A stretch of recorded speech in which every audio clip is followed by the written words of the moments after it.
Great place to be this spring for sure. We are looking pretty quiet so far this morning and going into the afternoon so far. Here's our temperature spread the past 20 hours though. Yesterday we did clip the low 60s. So we overachieved, keep in mind. We were forecasting 50s, but the sunshine gave way to 60s. Now this morning we have been stuck into the 30s and the clouds are the reason for that. We're hanging on to overcast conditions still at Ali International Airport as we approach 12:30 here into the afternoon. Feels like we're at 32 currently at the airport. That's due to our northeast wind. So unfortunately that northeast breeze, usually a cooler wind, is keeping us a little bit more cloudy and relatively cool for this time of the hour. 38 here in Jefferson County, like I just alluded to. A little bit of clearing off to the east.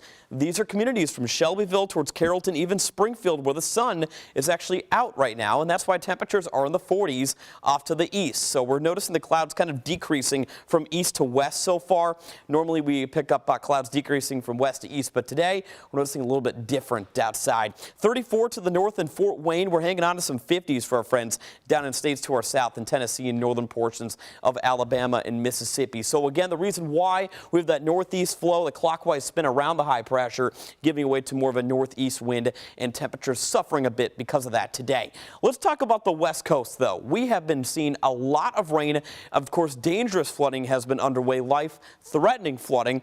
LA dealing with some very heavy bouts of rainfall right now. Keep in mind, previous years they've been dealing with the drought, and now they're dealing with flooding rains. Flood watches still issued for Southern California. All these weather alerts do go until tomorrow morning, so please keep a lot of our friends out west in your thoughts right now. Here's what we're looking like though regionally. So it's going to be pretty quiet for the remainder of midweek. Things will be changing a little bit more though as we go into the latter stages of this week. There's going to be a front sliding through. That's going to be giving way to some rounds of rainfall as we approach Thursday evening, heading into Thursday night and during the morning hours on Friday. This is what it's going to be looking like locally on Futurecast. So today, tomorrow, very quiet. Even Thursday staying pretty quiet.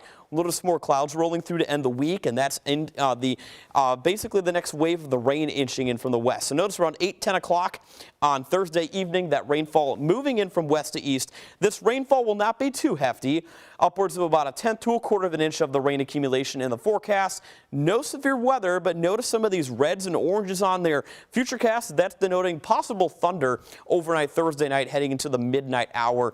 And the nice thing is, though, most of that rain should be wrapping up by the time we get into Friday afternoon. So the rain likely in the morning Friday and overnight Thursday. Temperatures will be in the 60s to close out the week. And the weekend still staying pretty darn mild on Saturday, a high of 61 degrees before we do cool off a little bit more leading into Valentine's Day.